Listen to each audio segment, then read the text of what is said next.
Tá, e aí, tudo bem, gente? Espero que estejam bem. Tudo bem, professor? Vou apresentar aqui o segundo trabalho da disciplina, né? Então, é basicamente sistema de gestão de armazém. E quem faz parte do grupo sou eu, Cauã, e o João Rafael, também conhecido como Rafinha. Bom, tá.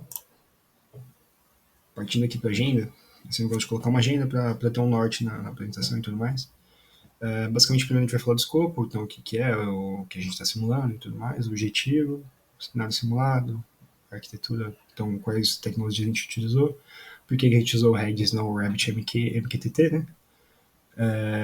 As entidades, então a descrição de cada parte simulada e o fluxo de execução, que depois o Rafinha também vai mostrar o código, então vai ter uma simplificação um pouco mais prática. Perdão pela voz, qualquer coisa, eu tô meio resfriadinho. Bom, falando do escopo, isso aqui é uma imagem que está diretamente naquele cenário que o professor colocou lá, né? Para descrever o problema. Então, a gente tem basicamente uma supply chain, né? Uma cadeia de suprimentos.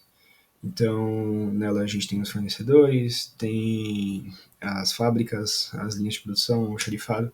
E dentro disso a gente tem algumas restrições para poder seguir e conseguir simular toda essa cadeia.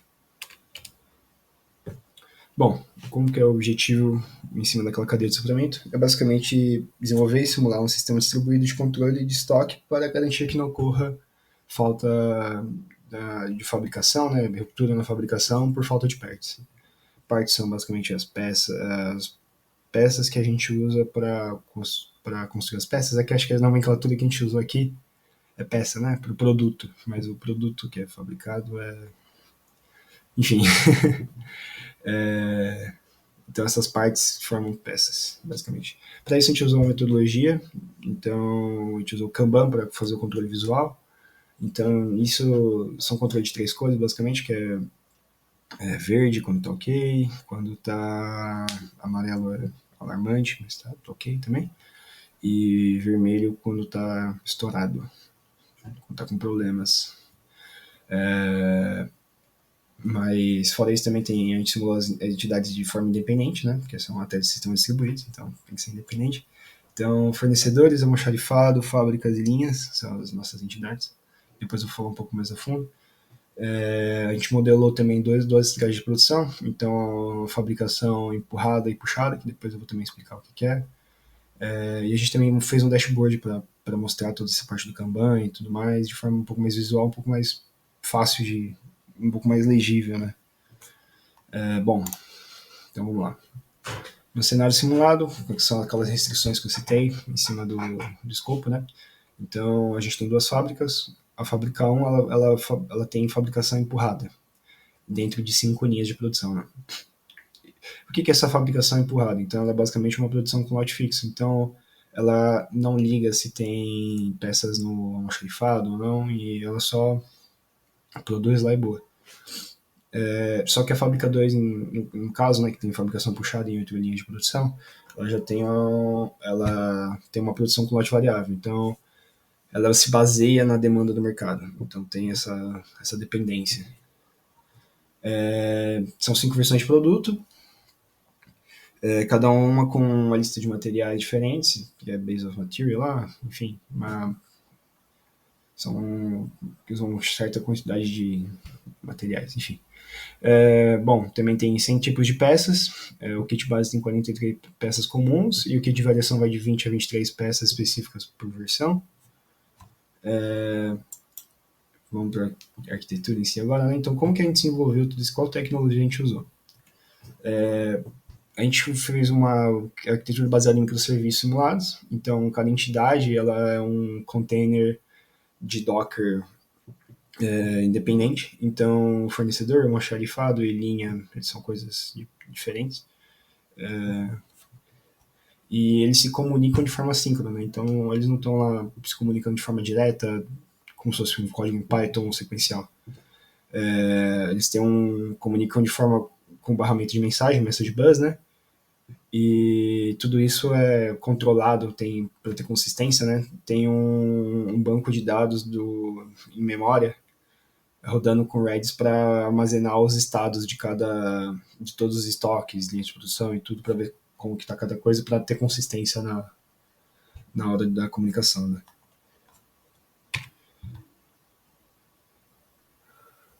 Bom, como eu disse ali, então a gente está falando do barramento de mensagens. O barramento de mensagem basicamente funciona no formato de publicação e subscrição.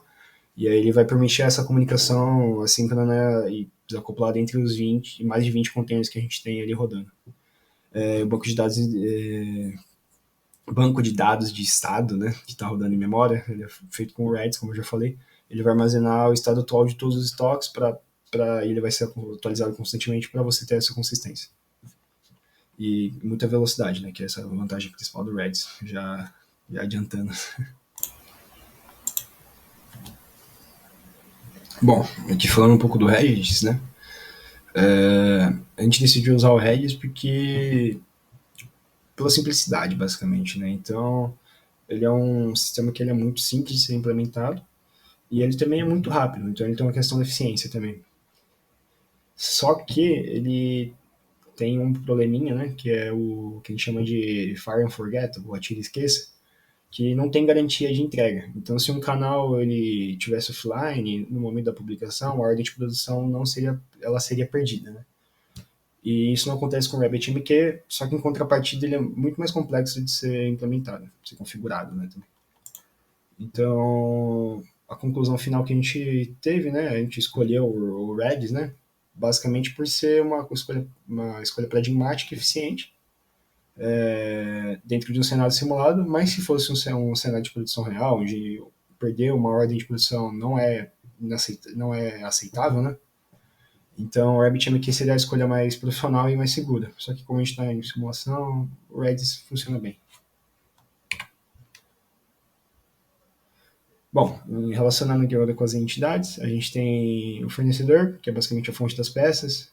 Ele vai apenas reagir aos pedidos do almoxarifado, vai ficar mandando lá para o almoxarifado que vai ficar simulando. E falando agora do almoxarifado, ele é o coração da logística, então ele vai atender aos pedidos da linha e pede mais peças ao fornecedor quando seu próprio estoque ele estiver baixo. A fábrica, por sua vez, é o cérebro, então ele vai fazer todo o processamento e ele vai decidir o que e o quanto produzir com base na demanda. E a linha de produção, no caso é a força de trabalho, ela vai pedir as peças, vai consumir as peças e produzir os produtos. O estoque de produtos, por sua vez, também funciona como interface de mercado, então ele vai simulando as vendas, recebe os produtos prontos que faz tudo rodar. Bom, dando continuidade aqui, falando do fluxo de execução agora, né? Então, como funciona tudo isso, né? Sequencialmente. Então, uma venda, ela é simulada no estoque de produtos, que é o estoque depois de tudo, depois da fábrica, ele já são os produtos finalizados. O estoque de produtos acabados ele é então decrementado. A fábrica vai detectar a queda e ela vai enviar uma ordem de produção para uma linha. A linha que já foi abastecida pelo almoxarifado, ela vai consumir as peças e produzir o lote. Aí, em sequência, o consumo das peças faz o estoque da linha baixar e se atingir o nível de alerta Kanban, ela envia o pedido de reposição ao almoxarifado. O almoxarifado recebe o pedido, coloca uma fila e o processo, enviando mais peças para a linha. E aí o estoque do almoxarifado acaba diminuindo. Então, e depois se o estoque do almoxarifado baixar, ele envia um pedido de compra para o fornecedor e o ciclo se reinicia. Ficou muito alto nível isso, mas depois o Rafinha ele vai explicar ali no código, então acho que é um pouco mais legível. Mas da minha parte foi isso. Obrigado aí.